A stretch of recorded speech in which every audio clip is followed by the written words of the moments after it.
সুপ্রিয় দর্শক, আজ আমরা এমন একজনের সাক্ষাৎকার নেব যে রোদে পড়ে বৃষ্টিতে ভিজে আমাদের সেবা করে, কিন্তু তাকে কেউ সম্মান দেয় না।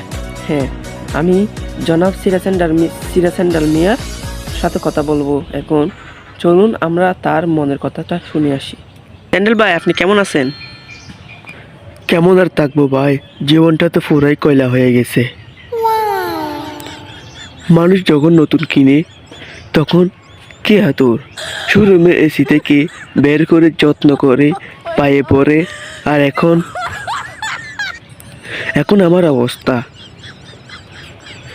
দেখেছেন, পাচার চামড়া ক্ষয়ে পাতলা হয়ে গেছে। মানুষের প্রতি আপনার বড় অভিযোগ কি, সেটা আমাকে বলবেন। অভিযোগের কি শেষ আছে? ধরেন রাস্তা দিয়ে যাচ্ছি, সামনে একটা কাঁদা বা গোবর, মানুষ কি নিজে পা দেয়? না, আমাকে আগে পা পাঠাই, ময়লা সব আমি মাখি, আর বাসায় গিয়ে মানুষ পা দুই সাবান দিয়ে, আর আমাকে ছুঁড়ে মারে দরজার কোনায়। এটা কি বিচার? শুনলাম আপনি নাকি ইদানিং খুব বয়ে আছেন। ভয়ে থাকবো না?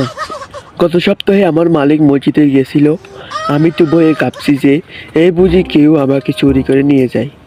কিন্তু বিশ্বাস করেন ভাই, চোর আমার দিকে একবার তাকালো, তারপর একটা দীর্ঘ শ্বাস পেলে অন্য একটা নতুন বাটা চ্যান্ডেল নিয়ে চলে গেল। আমার এতটাই ইজ্জত যে চোরও এখন আমাকে চেনে না। সেরা স্যান্ডেল ভাই, আপনি কি মানুষের উদ্দেশ্যে কিছু বলতে চান? আমার শুধু একটাই অনুরোধ, ফায়ার তলায় রাখি বলে আমাদের ছোট ভাববেন না।